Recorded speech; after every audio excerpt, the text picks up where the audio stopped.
నేను మనవి చేస్తా ఉన్నా, ఇవాళ గోదావరి కన్లో 43-44 డిగ్రీల ఎండ ఉంది. అయినా కూడా మీరు ఇంత పెద్ద సంఖ్యలో వచ్చి బ్రహ్మాండమైన స్వాగతం తెలిపినందుకు పేరు పేరున మీ అందరికి కూడా ధన్యవాదాలు తెలియజేస్తూ సెలవు తీసుకుంటా ఉన్నా. జై తెలంగాణ, జై తెలంగాణ. కారు గుర్తుకే, కారు గుర్తుకే, జై తెలంగాణ. ధన్యవాదాలు.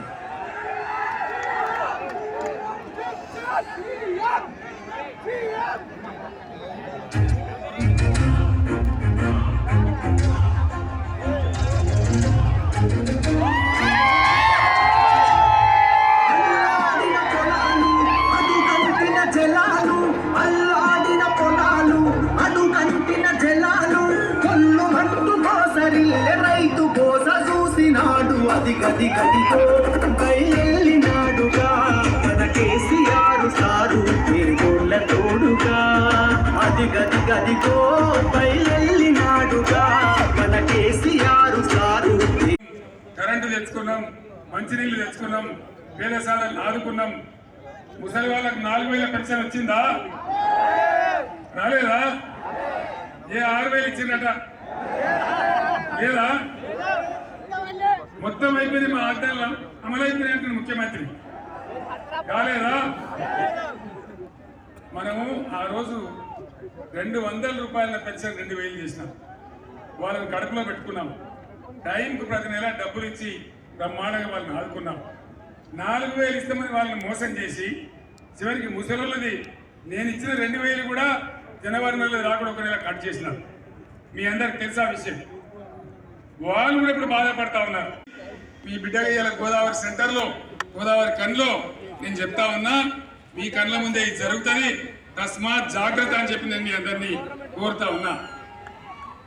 ఆనాడు ఉద్యమంలో ఒక దీపంతో మరో దీపం వెలిగించినట్టు ఎప్పుడైతే తెలంగాణ ప్రమాదం వస్తుందో, ఎప్పుడైతే తెలంగాణ ప్రమాదంలో పడుతుందో మనం అందరం ఏకం కావాలి, సరైన నిర్ణయాలు తీసుకోవాలి. ఎలక్షన్లు వస్తాయి పోతాయి, కానీ ఎవరు గెలిస్తే మన హక్కులు కాపాడతారు, మన నదులు కాపాడతారు, మన సింగరేణి కాపాడతారు.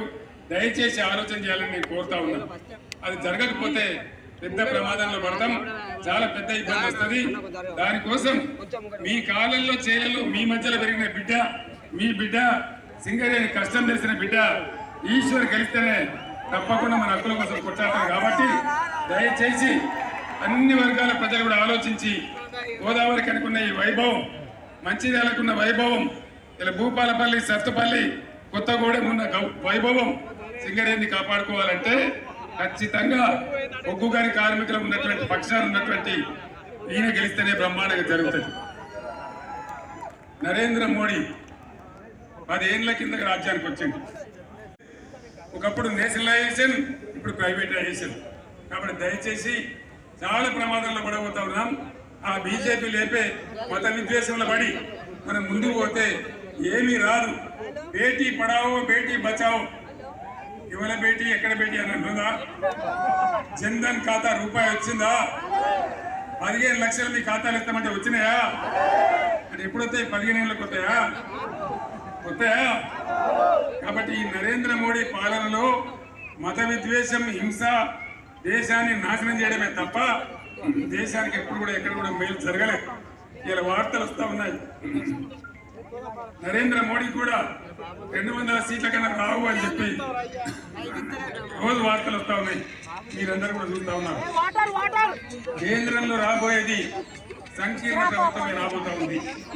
టీఆర్ఎస్ ఎంపీ ఇక్కడ 14-15 ఎంపీలు గెలిస్తే తెలంగాణ నదులు, నీళ్లు, మన బొగ్గు, మన సింగరేణి, మన ఉద్యోగాలు అన్ని కూడా కాపాడుకునే అవకాశం ఉంటుంది.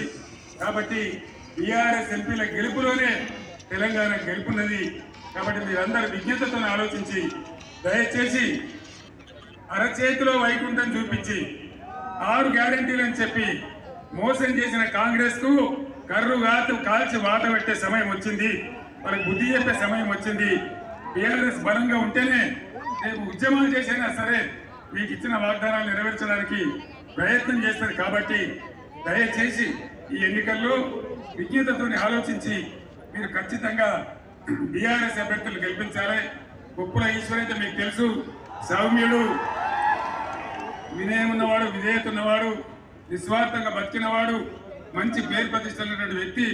మీ గోదావరికని బిడ్డ, మీ కార్మికుడు.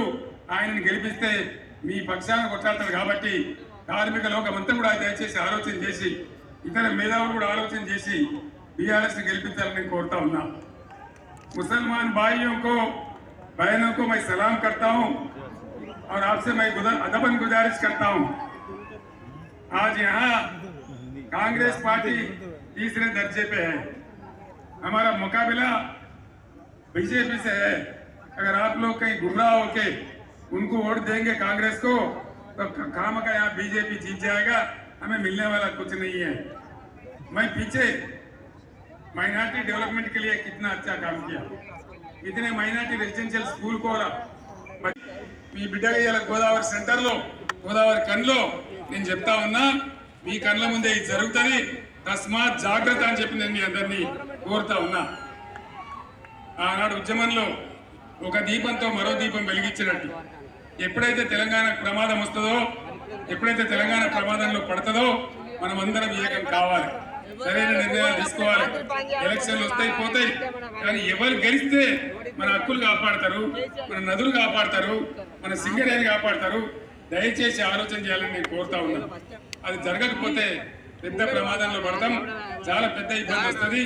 దానికోసం మీ కాలంలో చేలలో మీ మధ్యలో పెరిగిన బిడ్డ, మీ బిడ్డ సింగరేణి కష్టం తెలిసిన బిడ్డ ఈశ్వర్ గెలిస్తేనే తప్పకుండా మన హక్కుల కోసం కొట్టాడతారు. కాబట్టి దయచేసి అన్ని వర్గాల ప్రజలు కూడా ఆలోచించి గోదావరికి అనుకున్న ఈ వైభవం, మంచిర్యాలకున్న వైభవం, ఇలా భూపాలపల్లి, సత్తుపల్లి, కొత్తగూడెం ఉన్న వైభవం సింగరేణిని కాపాడుకోవాలంటే ఖచ్చితంగా ఒగ్గు గారి కార్మికులు ఉన్నటువంటి పక్షాలు ఉన్నటువంటి ఈయన గెలిస్తేనే బ్రహ్మాండంగా జరుగుతుంది.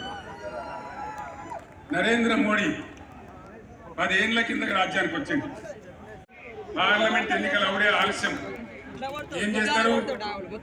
ఉన్న సింగరేణిని కూడగొడతారు. నరేంద్ర మోడీ, రేవంత్ రెడ్డి కలిసి. ఇది నిజమా కాదా మీ ఇంటికి పోయిన తర్వాత మీరు చర్చ చేయండి. ముఖ్యమంత్రి ఎందుకు పిలిచాడు అదానిని? తెలంగాణకు ఎందుకు రానివ్వలేదు? నేను అడుగు పెట్టనియలే, బిడ్డకి అడుగు పెడితే ఖబర్దారని చెప్పిన నేను రానియలే. కానీ ఇయ్యాల ఇదే ముఖ్యమంత్రి ఆహ్వానిస్తా ఉన్నాడు. తెలంగాణ సింగరేణికి కొంగు బంగారం, ఒక ఉద్యోగ వనరు, లక్షల మంది కార్మికులు, వాళ్ళని అనుసరించుకున్న అనేక మంది ప్రజలు బతికేటువంటి ప్రాంతం సింగరేణి. దీన్ని ఇంకా విస్తరించాల. దీనికి అక్కడున్న బయ్యారం ఉక్కు గనులు కానీ, గోదావరి ఇసుక గనులు కానీ అవన్నీ సింగరేణికే ఇయ్యాలని చెప్పి నేను ఉన్నప్పుడు నేను ఆలోచన చేసిన. సింగరేణి డైరెక్టర్ను నేను ఆస్ట్రేలియాకు, ఇండోనేషియాకు పంపించిన. ఎందుకోసం? అదాని పట్టుకొని కోర్టు గడిస్తా ఉన్నాడు, మనం కూడా పోయి అక్కడ ఎందుకు పట్టుకోవద్దు, సింగరేణి కంపెనీ ఆస్ట్రేలియాలో, ఇండోనేషియాలో పెట్టమని నేను చెప్పినా. కానీ ఇవాళ అదాని బొగ్గు తీసుకుందామని ఈ ముఖ్యమంత్రి ప్రయత్నం చేస్తా ఉన్నాడు. ఇది తేడా. రాబోయే రోజులలో ఇంత సింగరేణి ఊడగొట్టి అదానికి అప్పగిస్తే మన కార్మికుల నోట్లో మట్టి, మన ప్రజల నోట్లో మట్టి, మొత్తం సింగరేణి ప్రాంతాలన్నీ కూడా మన బతుకులు బొగ్గయ్యే పరిస్థితి. సింగరేణి కార్మికులు ఈ మాటను చైతన్యంతో ఆలోచించాలి, మీ నిర్ణయం అట్లా తీసుకోవాలని నేను కోరుతా ఉన్నాను. ఇది చాలా ప్రమాదం, తెలంగాణకు ప్రమాదం. ఇవాళ మీరు మళ్ళా గవర్నమెంట్ బీఆర్ఎస్ వస్తుంది, అన్ని కూడా బ్రహ్మాండంగా చేసుకుంటాం, అన్ని రకాలుగా ముందుకు పోతాం. అందువల్ల నేను కోరేది,